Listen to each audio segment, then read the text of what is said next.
जय हिंद दोस्तों, कैसे हो आप लोग। आशा है आप लोग अच्छे होंगे, स्वस्थ होंगे और अच्छी तरह से अपनी पढ़ाई कर रहे होंगे। तो हाँ, जैसा कि आप देख सकते हैं, हमारा जो चैप्टर चल रहा था पुष्पी पार्थों में लिंग इंजन है, उसका पहला और दूसरा पार्ट हमने तैयार कर लिया है, हमने पढ़ा दिया है। अब आपको पढ़ना है तीसरा पार्ट। तीसरे पार्ट में हमने पढ़ेंगे लघु बीजाणु जनन प्रक्रिया क्या होती है। इसके पहले हमने जो दूसरा पार्ट था उसमें पढ़ा था लघु बीजाणुधानी क्या होती था, उसके पार्ट, उसकी भित्ति पढ़ी थी, वो कितनी भित्तियों से ढकी होती है, यही पढ़ा था। अब आज इसके आगे हम पढ़ेंगे लघु बीजाणु प्रक्रिया क्या होती है। जैसा कि वहां पे हमने जो निषेचन पूर्व घटना में लघु बीजाणु का निर्माण होता है, वो वाली जो प्रोसेस बताई थी, उसी प्रोसेस में हम आप देखेंगे लघु बीजाणु जनन प्रक्रिया क्या होती है। ठीक है, उसके बाद देखेंगे परागकण बनता है, परागकण के बाद नरयुग्मक कैसे बनते हैं। ठीक है, धीरे धीरे लघु बीजाणु जनन हम पूरा कर लेंगे। तो लघु बीजाणु जनन प्रक्रिया क्या होती है, चलो आज देखते हैं। जो लघु विचार जनन प्रक्रिया होती है, उसके पहले हम थोड़ा, मैं पहले कल का बता दूं, जो कल मैंने पार्ट करवाया था सेकंड पार्ट में मैंने क्या पढ़ाया था, मैं आपको याद दिला देता हूँ। सेकंड पार्ट में हम देख सकते थे कि हमने ये बताया था कि लघु बीजाणुधानी होती है।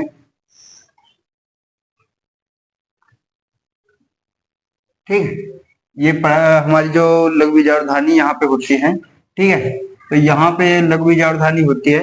इसमें क्या होता है कि इसके जो ऊपरी परत होती है, ये क्या होती है, अधिचर्म कहलाती है। ठीक है, अधिचर्म बोल दो या बाह्य त्वचा बोल दो। ठीक है, अधिचर्म या बाह्य त्वचा बोल दो या एपिडर्मिस बोल दो। ठीक है, एपिडर्मिस। अब इसके बाद जो दूसरी इसकी लेयर होती है, इस प्रकार से कुछ होती है, इसे बोलते हैं। मैं अभी पूरा पूरा नहीं बता रहा क्योंकि मैंने कल बता दिया सारा। ठीक है, सेकंड पार्ट में अगर पूरी जानकारी आपको लेनी है तो इसको सेकंड पार्ट का देखना जरूरी है आपके लिए। और मैं आज का बस रिवीजन दिखा रहा हूँ कि मैंने कल क्या पढ़ाया था। ठीक है, तो ये था अधिचर्म था, ये एंडोथीसियम, एंडोथीसियम। ठीक है भाई, एंडोथीसियम जो इसकी थी। इसके बाद था क्या, इसके बाद हमारी कौन सी थी, इसके बाद जो थी वो थे हमारे थर्ड परत। जो थर्ड परत होती है वो क्या कहलाती है, मध्य परत होती है। ठीक है भाई, मध्य परत। मध्य परत कैसी थी, 2 से या 3 लेयर की होती थी, 2 से 3 लेयर की। ठीक है भाई, ये मध्य परत होती थी। क्या होती थी, मध्य परत, मध्य परत। और उसके बाद जो आखिरी परत होती थी वो टेपिटम होती थी, जो कुछ इस प्रकार से बनी होती थी लघु बीजाणुधानी के अंदर। ठीक है, लघु विचारधानी के अंदर दिखती है पर लघु विचारधानी के अंदर होती नहीं है। ठीक है, और ये क्या होती है, ये हमारा ये लघु विचारधानी। ठीक है, लघु विचारधानी, लघु विचारधानी। ठीक है, क्या है, लघु विचारधानी। ठीक, ये लघु विचारधानी है। ठीक, अब इसके अंदर हमने क्या देखा था कि जो हमारे लघु विचारधानी के अंदर जो ऊतक पाए जाते थे, तो कौन से ऊतक होते थे, बीजाणुजन ऊतक होते थे। क्या होते थे, बीजाणुजन ऊतक। ये छोटे छोटे यहाँ पे ऊतक पाए जाते थे, ऊतक।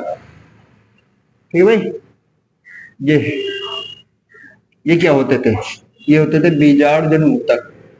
क्या होते थे, बीजाणुजन ऊतक। ठीक है भाई, बीजाणुजन ऊतक होते थे।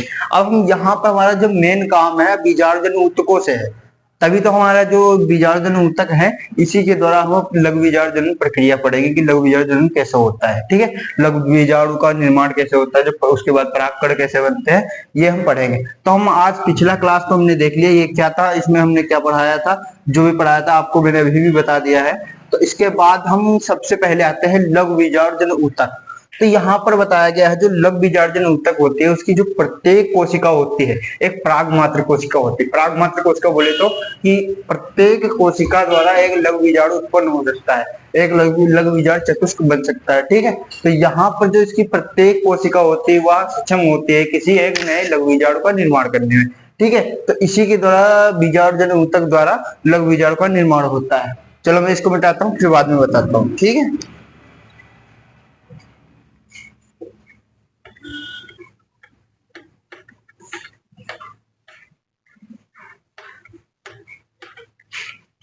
तो आज का हमारा टॉपिक क्या था, लघु बीजाणु जनन प्रक्रिया। क्या था, लघु बीजाणु,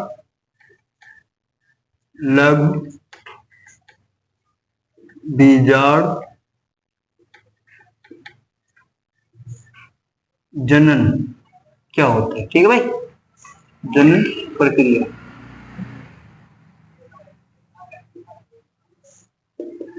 लघु बीजार्जन प्रक्रिया क्या होती है? तो देखिए क्या होता है लघु बीजार्जन प्रक्रिया। लघु बीजार्जन जो ऊतक होते हैं उनमें अर्धसूत्री विभाजन द्वारा, लघु बीजार्जन ऊतक जो होते हैं उनमें अर्धसूत्री विभाजन द्वारा लघु बीजार्ड चतुष्क बनने की प्रक्रिया को लघु बीजार्ड जनन कहते हैं, ठीक है। तो यहाँ पर इसकी परिभाषा भी लिख देता हूं मैं, जैसे शॉर्ट में लिख रहा हूं मैं परिभाषा। लघु बीजार्जन प्रक्रिया क्या होती है? लघु बीजार्जन प्रक्रिया, लघु बीजार्ड, लघु बीजार्ड, लघु बीजार्जन ऊतक, ऊतक द्वारा, ऊतक द्वारा, लघु बीजार्जन ऊतक द्वारा अर्धसूत्री विभाजन, किसके द्वारा? अर्धसूत्री, ठीक है, मियोसिस द्वारा, ठीक है, अर्धसूत्री, अर्धसूत्री विभाजन द्वारा,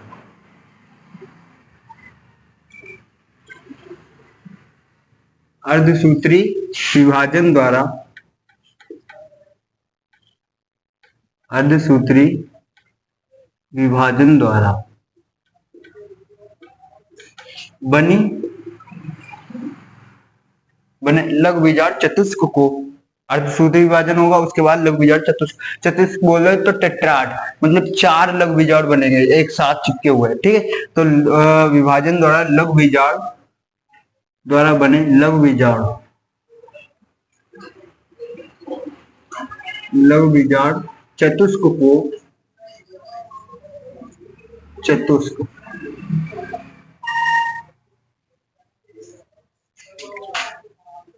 टेट्रा, चतुष्क को क्या बोलते हैं? लघु बीजार्जन प्रक्रिया। चतुष्क को या चतुष्क की क्रिया को, चतुष्क की क्रिया को, देखो विभाजन द्वारा बने लघु बीजार्ड चतुष्क की क्रिया को, ठीक है, क्रिया बोले प्रक्रिया बोल दो, ठीक है, की क्रिया को क्या बोलते हैं? लघु बीजार्ड जनन प्रक्रिया बोलते हैं, क्रिया को लघु बीजार्ड, ठीक है भाई, लघु बीजार्ड जनन प्रक्रिया बोलते हैं। ये हमारा 1 से 2 नंबर की परिभाषा आती है, तो आपको 1 से 2 नंबर की परिभाषा में ये आपको लिख देना है और आपको बढ़िया पक्के नंबर मिल जाएंगे, कहते हैं।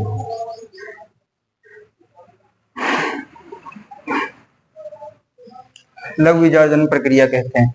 तो अब लघु बीजार्जन प्रक्रिया मैंने परिभाषा तो मैंने बता दी कि क्या होता है लघु बीजार्जन प्रक्रिया। जो लघु बीजार्जन ऊतक होता है उसके द्वारा जो अर्धसूत्री विभाजन द्वारा जो उनकी सेल होते हैं प्राइमेट सेल, ठीक है, लघु बीजार्ड द्वारा ऊतक द्वारा अर्धसूत्री विभाजन द्वारा लघु बीजार्ड के चतुष्क बनने की प्रक्रिया को क्या लघु बीजार्ड जो चतुष्क बन जाता है उसकी प्रक्रिया को क्या कहते हैं? लघु बीजार्ड जनन प्रक्रिया बोलते हैं, ठीक है भाई।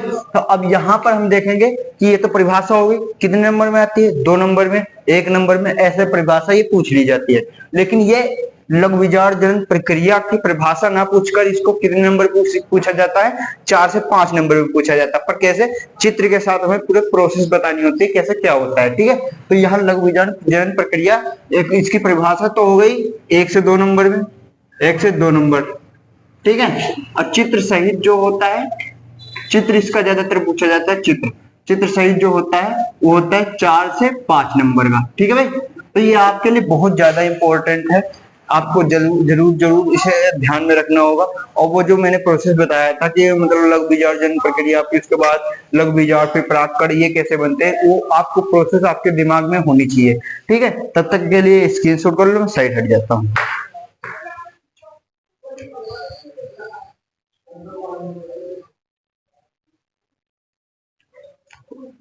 हो गया स्क्रीनशॉट? चलो मैं इसे मिटा दूं। अब इसके बाद हम क्या देखेंगे? लघु बीजार्ड जनन ऊतक, वहां पर हम फिर से बनाएंगे, वहां पे हम फिर से बनाएंगे लघु बीजार्ड ध्वनि बनाएंगे वहां पे, ठीक है। हमारी कैसे थी लघु बीजार्ड ध्वनि?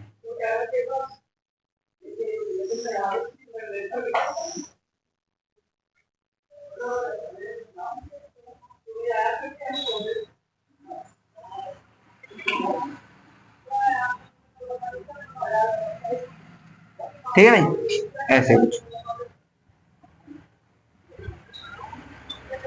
लाख को काटते थे तो ऐसा मिलता था, इसके अंदर क्या आती थी, लघु बीजार्ड ध्वनि।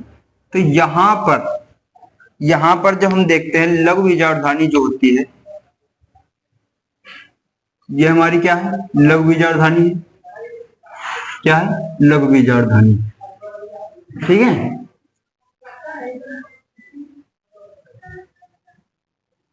ये हमारी लघु बीजार्ड ध्वनि है। इसके बाद जो अंदर इसका टिश्यू पाए जाते हैं, ऊतक पाए जाते हैं, वो अपने क्या करेंगे, वो सबसे पहले करेंगे समसूत्री विभाजन। अपने में क्या करेंगे, समसूत्री विभाजन। समसूत्री विभाजन बोले तो जैसे कि आपके यहाँ लड़ाई हो जाए या कुछ भी हो जाए, तो अगर आप पुलिस को फोन नहीं करते हैं, आजकल ज्यादा लोग पुलिस को तो कोई फोन करता ही नहीं है, वो क्या करते हैं, अपने दोस्तों को बुला लेते हैं। क्या बोलते हैं, अपने दोस्तों को बुला लेते हैं। तो इसी तरह वही समझ लो, या फिर जैसे उनके लड़ाई करने के लिए तो भाई आदमी होने चाहिए, भाई लड़ाई करने के लिए आदमी होने चाहिए। लेकिन यहाँ पर क्या होता है कि आदमी कैसा है भाई, ऐसा तो है नहीं कि भाई वो अपने बच्चे पैदा करेंगे फिर से वो लड़ाई करेंगे, बाद में कितने समय लग जाएगा। ठीक है, तो वहां पर वो क्या करते हैं, जल्दी जल्दी में मामला निपटाने के लिए अपने दोस्तों को बुला लेता है। तो यही बात होती है यहाँ पे समसूत्री विभाजन द्वारा। यहाँ पर ये जो अल्पसूत्री विभाजन करके लघु बीजार्ड बना सकता है, लेकिन पहले क्या करेगा, अपनी संख्या में वृद्धि करेगा। तो क्या करता है, सबसे पहले ये समसूत्री विभाजन करता है। ये जो लघु बीजार्ड ऊतक है क्या करता है, समसूत्री विभाजन करता है, अपनी कोशिकाओं में वृद्धि करता है। ठीक है, समसूत्री विभाजन क्या करता है, समसूत्री विभाजन द्वारा क्या करता है, अपनी कोशिकाओं में वृद्धि करता है। समसूत्री विभाजन द्वारा कोशिकाओं में वृद्धि, जैसे कि एक कोशिका थी, यहाँ पे मान लो एक कोशिका थी, यहाँ पे समसूत्री विभाजन हुआ, फिर यहाँ पे इसकी बहुत सारी कोशिका बन गई। ठीक है भाई, इसकी बहुत सारी कोशिका बन गई। अब इसके बाद जो इसकी प्रत्येक कोशिका होती है, समसूत्री विभाजन के बाद इसकी जो प्रत्येक कोशिका होती है वो अर्धसूत्री विभाजन करती है। इसमें मायने ये नहीं रखता कि यहाँ पे एक कोशिका या 10 कोशिका या 50 कोशिका, हजारों कोशिका भी होती है किसी में। तो हम ये नहीं देखकर चल रहे हैं कि यहाँ पे कितनी कोशिका, यहाँ पर हम ये देखकर चल रहे हैं कि प्रत्येक कोशिका, जितनी भी कोशिका हो, वो फिर बाद में क्या करती है, अर्धसूत्री विभाजन करती है। अर्धसूत्री विभाजन में क्या होता है कि जैसे कि ये कोशिका है, तो यहाँ पर जो पहला अर्धसूत्री विभाजन, आपको पता होगा कि अर्धसूत्री विभाजन 2 चरणों में पूर्ण होता है। पहला अर्धसूत्री फर्स्ट और दूसरा अर्धसूत्री सेकंड। तो यहाँ पर जो पहला अर्धसूत्री हो जाता है, अर्धसूत्री पहला। ठीक है, और जब ये यहाँ पे लघु बीजार्ड में समसूत्री विभाजन होता है, फिर जो कोशिकाएं बनती है उनको क्या बोलते हैं, पीएमसी या एमएमसी। ठीक है, क्या बोलते हैं भाई, पीएमसी या एमएमसी, इन्हें क्या बोलते हैं, पीएमसी एमएमसी। ठीक है, यहाँ पर जो ये है, ये आपको 2 इनकी हेडिंग लिखनी होती है तथा इनकी फुल फॉर्म भी लिखनी होती है, और इनका नाम भी आपको पता होना चाहिए। बल्कि ये है एक ही चीज है, लेकिन आपको इनका फुल फॉर्म पता होनी चाहिए। आपको कभी कभी ये एमसीक्यू क्वेश्चन में पूछ लेता है, तो इनका मैं यहाँ पे लिख देता हूं। पीएमसी का मतलब होता है पोलन ग्रेन मदर सेल। ठीक है भाई, एमएमसी का मतलब होता है माइक्रोस्पोर। क्या होता है, माइक्रोस्पोर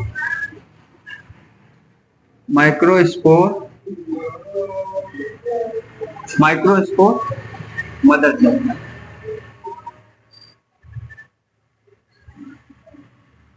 क्या होता है, माइक्रोस्पोर मदर सेल। ठीक है भाई, और इनको क्या बोलते हैं, पोलन ग्रेन मदर सेल बोले तो मतलब बीजार्ड परागकण वाला। ठीक है, पराग मात्र कोशिका बोलते हैं, परागकण मात्र कोशिका बोल दो। ठीक है, और इसको क्या होता है, माइक्रोस्पोर यानी कि और लघु बीजार्ड मात्र कोशिका। तो परागकण बोल लो या लघु बीजार्ड बोल लो, बात तो एक ही है ना। तो यहाँ पर पीएमसी, ये जो पीएमसी है, यहाँ पे ये पीएमसी है। ठीक है भाई, यहाँ पे ये पीएमसी, जो पीएमसी या एमएमसी कुछ भी है, दोनों में से एक ही, मतलब आपको पता होना चाहिए कि ये दोनों एक ही चीज है। आप इसमें कंफ्यूज मत होइएगा कि मतलब भाई पीएमसी अलग है, एमएमसी अलग है। हाँ अलग है, पर वो है एक ही चीज। उनके मतलब प्रचरण थोड़ा है, मतलब वो आगे थोड़ा विकसित रूप का है। ये जो पीएमसी है एमएमसी से विकसित रूप में है। ठीक है भाई, तो यहाँ पे अर्धसूत्री विभाजन फर्स्ट होता है जब इनमें तो इनकी जो पराग मात्र कोशिका होती है पीएमसी, वो क्या करती है, अपनी दो कोशिकाओं में बांट लेती है। तो ये क्या होती है, जो पीएमसी है ये भी 2n था। ये यहां तक हमने देखकर आए हुए थे कि ये 2n है। लघु विसर्जन ऊतक जो है ये क्या था, 2n था। लघु विसर्जन धानी के बाद लघु विसर्जन जो ऊतक होता है वो क्या था, 2n था। लघु विसर्जन ऊतक, लघु विसर्जन ऊतक, ठीक है, क्या था, 2n था। ठीक है भाई। अब ये समसूत्री विभाजन द्वारा क्या करता है भाई, पराग मात्र कोशिका बनाता है। पराग मात्र कोशिका, पराग मात्र कोशिका बनाता है। ठीक है भाई। पराग मात्र जब कोशिका बनाता है तो ये भी क्या है, क्योंकि समसूत्री विभाजन द्वारा होता है। क्या होता है, समसूत्री विभाजन। क्या होता है, समसूत्री विभाजन होता है, अर्धसूत्री नहीं होता। ठीक है, समसूत्री विभाजन होता है। तो समसूत्री विभाजन द्वारा क्या होता है, तब जब समसूत्री विभाजन होगा तो ये 2n है तो 2n ही रहेगा। ठीक है, तो यहां पर पराग मात्र कोशिका बनती है, पीएमसी बोल दो या एमएमसी, मैंने अभी भी बताया। ठीक है, तो ये क्या होगी, ये भी 2n ही होगी। ठीक है, और लेकिन यहाँ पे जो पीएमसी है वो अर्धसूत्री विभाजन करती है, वो अर्धसूत्री विभाजन कर रही है, यानी कि 2n से क्या होने वाला है, क्या होने वाला है, n होने वाले हैं। तो यहाँ पे कोशिकाएं बनेगी 1 से 2। ठीक है भाई, 1 से 2 कोशिकाएं बनेगी अर्धसूत्री विभाजन द्वारा। तो यहाँ पे ये कोशिकाएं कैसी हो जाएंगी, ये n हो जाएंगी। कैसी हो जाएंगी, ये n हो जाएंगी भाई। ठीक है, पहले 2n थी, ये 2n थी, अब यहां पर क्या हो गई, n, और ये भी एक n हो गई। तो यहाँ पे हमारा अर्धसूत्री विभाजन फर्स्ट क्लियर हुआ। अर्धसूत्री विभाजन फर्स्ट के बाद जो हमारा यहीं पर सारा हो जाता है, लेकिन फिर से अर्धसूत्री सेकंड विभाजन होता है तो इसकी संख्या में वृद्धि होती है, लेकिन यहाँ पे वो n ही रहता है। ठीक है, यहाँ पे 2n से के बाद यहाँ पे n हो जाता है, इसके बाद में n नहीं होता, वही रहता है। ठीक, तो ये अब जब फिर से अर्धसूत्री सेकंड होगा, क्या होता है, अर्धसूत्री सेकंड, अर्धसूत्री विभाजन सेकंड जो होता है। ठीक है भाई, ये तो फर्स्ट था और ये हो गया सेकंड। और जो सेकंड जो होता है तो ये भी दो भाई कोशिकाओं का निर्माण करेगी जो n होंगी, ये भी दो कोशिकाओं का निर्माण करेगी। ठीक है, ये भी n होगा। तो यहाँ पर कितनी कोशिकाएं बनी, यहाँ पे कितनी बनी, ये 4 कोशिकाएं बनी।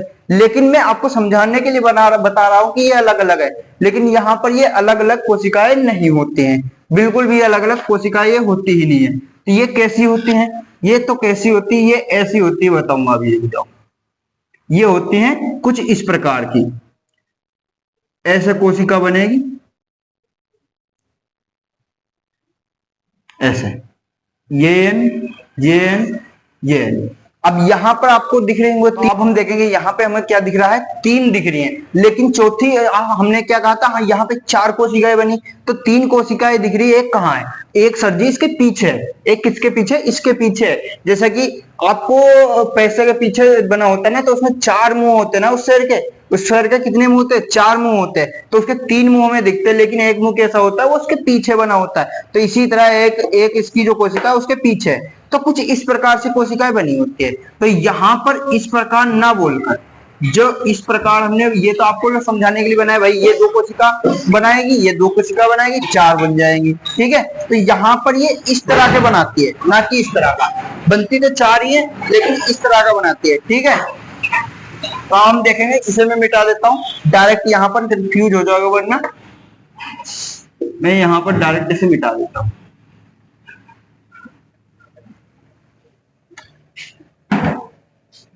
यहां पे क्या थी, एक n बनी थी, ये एक n बनी थी। ठीक है, और ये क्या करेगा था, अर्धसूत्री सेकंड बनाया था। ठीक है भाई, अर्धसूत्री सेकंड विभाजन हुआ था इसमें। अर्धसूत्री सेकंड के बाद क्या बनता था, डायरेक्ट फिर आप ऐसे बनाओगे। ठीक है भाई,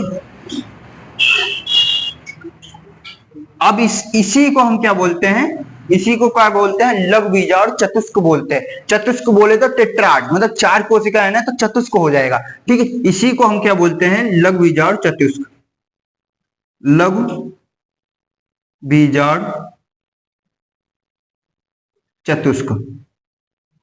चतुष्क बोलेंगे। ठीक है भाई, यहां पर अब ये लघु विजार्ड चतुष्क होता है, लेकिन आपको ध्यान में रखना होगा ये लघु विजार्ड चतुष्क है, ये परागकण अभी नहीं बना है। क्या नहीं बना है? परागकण अभी नहीं बना है। और यहीं पे मैं बता दूं आपको, कल वाली क्लास में मैंने बताया था जो लघु विजार्ड चतुष्क होता है एक केलोज एंजाइम होता है, केलोज कार्बोहाइड्रेट, ठीक है, केलोज होता है, उसके द्वारा ये चिपके रहते हैं आपस में, उसके द्वारा ही ये आपस में चिपके रहते हैं। ठीक है भाई, तो अब इसको जो टेपिटम होती है, मैंने कहा था जो टेपिटम होती है वो क्या करती है? एक केलेज एंजाइम स्रावित करती है। क्या करती है? केलेज। पहले तो ये केलोज द्वारा चिपका होता है, केलोज द्वारा चिपका, केलोज द्वारा चिपका होता है। और जो टेपिटम होती है हमारी, क्या होती है? टेपिटम। ठीक है भाई, टेपिटम वो क्या करती है? केलेज, केलेज एंजाइम स्रावित करती है, केलेज एंजाइम स्रावित करेगी और ये इनमें जाएगा तो ये क्या हो जाएंगे? आपस में फट जाएंगे। ठीक है भाई, तो ये पराग जो लघु बीजाणु है वो अलग अलग हो जाएंगे, और जब अलग अलग हो जाएंगे तब ये क्या कहलाएंगे? तब ये कहलाएंगे परागकण। ठीक है भाई, तो परागकण कुछ मैं कल बताऊंगा। आज की डेट, आज की जो हम पार्ट पढ़ा रहे हैं उसमें केवल हम लघु बीजाणु प्रक्रिया को अच्छी तरह से डिटेल में पढ़ेंगे। तो ऐसे फिर मैं तब भी बता देता हूँ थोड़ा बहुत, जो परागकण होता है फिर यहाँ पर क्या होगा? परागकण इस तरह से बन जाएंगे। ठीक है भाई, और ये आपको संरचना क्या दिख रही है? परागकण की दिख रही है, ऐसे होती है परागकण, ऐसा होता है। और यहां पर परागकण बनेगा और ये चार अलग अलग परागकण बन जाएंगे। इसी तरह से लघु बीजाणु की प्रक्रिया होती है। ठीक है, तो हम यहाँ पर क्या देख रहे हैं? अब यहाँ पर लघु बीजाणु प्रक्रिया हो गई, परागकण बन गए, लेकिन ये हम बाहर बना रहे हैं। लेकिन होता कहाँ? ये सारी प्रक्रिया इसी में होती है, ये कहीं बाहर होने वाली नहीं। ये तो समझाने के लिए आपको मैंने बाहर बताया, ये होती इसी में, लघु बीजाणु धानी में ही है। ठीक है, तो अब पहले हमने क्या कल क्या पढ़ा था? जब लघु बीजाणु नहीं बने होते हैं तो क्या होती है?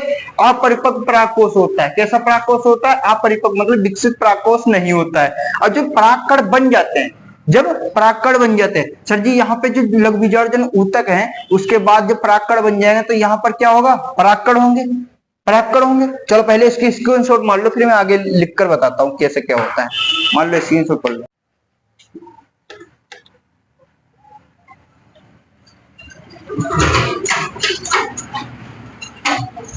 तो अब हम देखेंगे यहाँ पर परागकण बन चुके हैं। हमारा जो परागकण है, परागकण नहीं, लघु बीजाणु हमारा बन चुका है।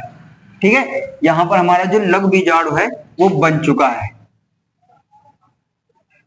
लघु बीजाणु अब बन चुका। अब इसके अंदर जब लघु बीजाणु बन जाता है तो हम इसे क्या कहते हैं, इसमें क्या प्रक्रिया होती है वो अब हम देखेंगे। ठीक है भाई,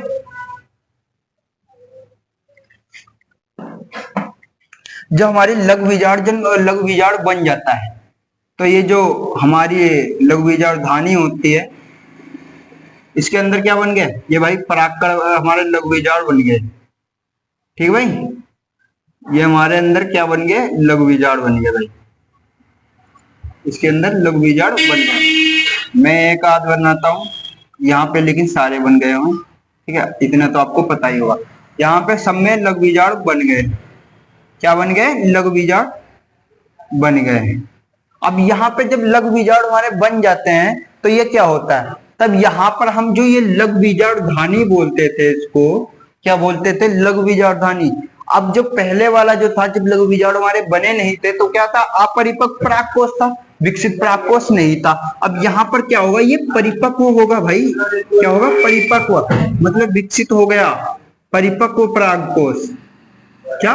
परिपक्व परागकोश, पराग। ठीक है भाई, क्या है?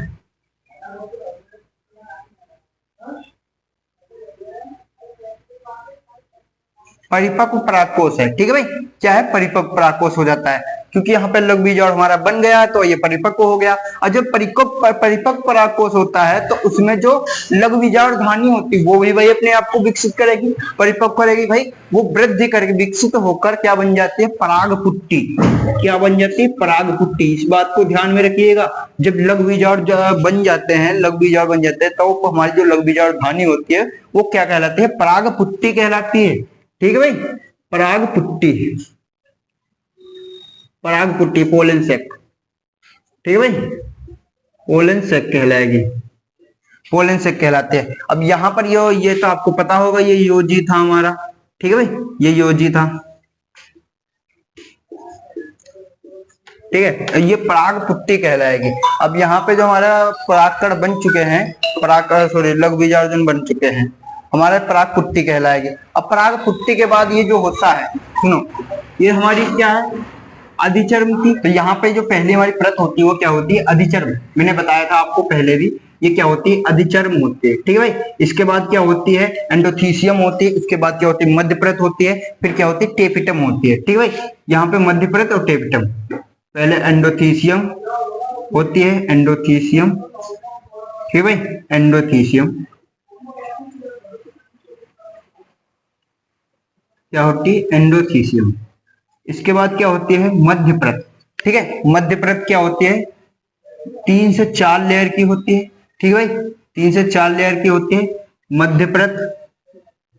अब मध्य परत के बाद क्या होता है, जो हमारी होती है मध्य परत के बाद टेपिटम। तो यहाँ पर जो हमारी जो एंडोथीसियम है, ये एंडोथीसियम है, ये क्या करती है, ये आर्द्रग्राही होती है, मतलब पानी को ग्रहण करने वाली होती है, मतलब पानी से प्यार करने वाली होती है। जहां पानी देखा वहां पे खींच लिया, आर्द्रता जहां देखी वहां पर खींच ली, ठीक है। तो ये अपनी ओर आर्द्रता खींचती रहती है, और ये परागकोश हमारा फूलता जाता है, फूलता हो जाता है, फूलता हो जाता है। और ये जो खांच होती है, ये खांच, खांच को क्या बोलते हैं, खांच को क्या बोलते हैं, स्टोमियम भी बोलते हैं, खांच, खांच या स्फुटन खांच बोलते हैं इसको, स्फुटन, ठीक है भाई, क्या बोलते हैं, स्फुटन कांच बोलते हैं, स्फुटन कांच, स्फुटन, स्टोमियम बोलते हैं, स्टोमियम, स्टोमियम भी बोलते हैं, ठीक, डेहिसेंस भी बोलते हैं, क्या बोलते हैं, डेहिसेंस, डेहिसेंस, ठीक है, डेहिसेंस नोच, इतने नाम होते हैं इसके, ठीक है। आपको हर नाम याद रखना होगा। स्फोटन खाद जो होती है, तो ये भाई जब फूलती जाती है तो यहाँ पर क्या होता है, ये फट जाती है, यहीं से फट जाती है, ठीक है, क्योंकि यहाँ पे ये लचीली होती है, ये लचीली होती है। तो यहाँ से अगर आपको इमेजिन करो, अगर आपके पास आपको कोई पानी पिला रहा है, डायरेक्ट पिलाता ही जा रहा, पिलाता ही जा रहा, आप भाई कब तक पियोगे भाई पानी, कभी तो पेट तुम्हारा फट ही जाएगा ना। तो वही बात ये है भाई, एंडोथीसियम में आर्द्रता ग्रहण करती जा रही, ग्रहण करती जा रही, ग्रहण करती जा रही, अंत में ऐसा टाइम आ जाता है तो ये स्फुटन खांच की जगह से फट जाता है। आपके दिमाग में अब आ रहा होगा कि सर जी स्फुटन खांच से क्यों फटता है, इसको दूसरी जगह से क्यों नहीं फटता, क्योंकि यहाँ पर इस लचीली होती है, यहाँ से फट जाती है। और आपको पता जानना जरूरी है कि यहाँ पे जो स्फुटन खांच है, ये चारों तरफ ही अधिचर्म, पराग अधिचर्म तथा इसकी मध्य परत, ये टेपिटम, सारी चारों तरफ है। लेकिन यहाँ पे जब ये फटती है तो इसके वजह फट जाती है ये, तब इसमें क्या होता है, परागकण हमारे जो होते हैं वो अलग अलग आ जाते हैं, जो लघु बीजाणु होते हैं वो हमारे अलग अलग हो जाते हैं। और जो लघु बीजाणु अलग हो जाते हैं तो यहाँ पे हमारी जो टेपिटम होती है परागकणों को पोषण दे देती है अपना भाई, वो भी मिट जाती है, और यहाँ पे मध्य त्वचा भी मिट जाती है। यहाँ पे बचती क्या है, बस अधिचर्म बचती है और एंडोथीसियम बचती है, और कुछ नहीं बचता। और ये सब परागकोश हमारा फूट जाता है, तो उसके बाद हम परागकोश जब फूट जाता है तो उसको क्या बोलते हैं, स्फुटित परागकोश बोलते हैं। ये परिपक्व परागकोश, उसके पहले अपरिपक्व परागकोश, अब जब ये फट जाएगा तो वो क्या बोलते हैं, स्फुटित परागकोश। तो इसको पहले आप लोग स्क्रीनशॉट कर लीजिए, और बाद में फिर मैं आपको स्फुटित परागकोश के बारे में भी बताता हूँ कैसे फटती है, ठीक है, स्क्रीनशॉट। तो हम इसको मिटा देते हैं। इसके बाद क्या देखने वाले हैं, स्फुटित परागकोश। और हम स्फुटित परागकोश के बाद हमारा परागकोश खत्म हो जाएगा, लघु बीजार्जन प्रक्रिया खत्म हो जाएगी। इसके बाद हम क्या पढ़ेंगे, परागकण पढ़ेंगे, ठीक है भाई। इसके बाद हमारा जो लेक्चर होगा परागकण पर होगा। तो हम कैसे बनाते हैं स्फुटित परागकोश का चित्र, कैसे होता है, कुछ इस प्रकार से हम 2 सी बनाएंगे, ठीक है। सी बनाने के बाद कुछ इस प्रकार से होता है,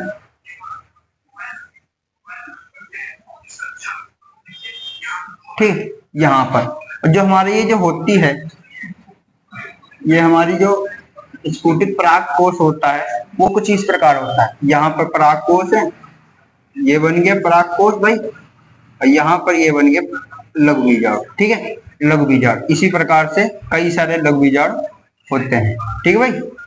कई सारे लघु बीजाणु। अब ये हमारे जो लघु बीजाणु होते हैं, यहाँ पर हमारी क्या बचती है, यहाँ पे बचती है अधिचर्म, क्या बचती है, अधिचर्म, और क्या बचती है, एंडोथीसियम। ठीक है भाई, क्या बचती है, ये सारे में होती है। ठीक है भाई, किसमें होती है, पूरे पूरे में होती है। ये क्या बचेगी, एंडोथीसियम। ठीक है भाई, एंडोथीसियम बचती है, एंडोथीसियम। एंडोथीसियम के बाद ये परागकण जो हमारे लघु बीजाणु हैं वो बाहर निकल जाएंगे, परागकण हो जाएंगे भाई, बाहर निकल गए भाई, ये हमारे बाहर निकल आए। ठीक है, अब आप बोलोगे ये क्या होता है सर, ये परागकण के बाहर क्या है, तो मैंने बताया था आपको पिछले वाले लेक्चर में, जो स्पोरोपोलिनिन होता है ना भाई, वही है ये क्या है, स्पोरोपोलिनिन है। क्या है, स्पोरोपोलिनिन, स्पोरोपोलिनिन।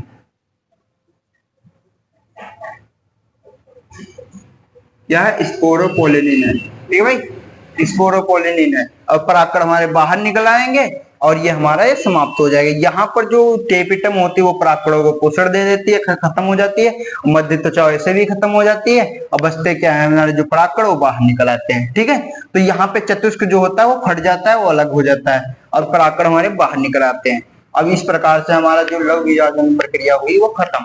अब यहाँ पे लघु बीजाणु प्रक्रिया खत्म हुई है, जो अर्धसूत्री बीजाणु, इसके बाद में क्या पढ़ेंगे, परागकण। परागकण के बाद क्या पढ़ेंगे, नर युग्मक पढ़ेंगे। नर युग्मक के बाद में हमारा जो होता है लघु बीजाणु खत्म हो जाता है, तथा उसके बाद गुरु बीजाणु पढ़ेंगे।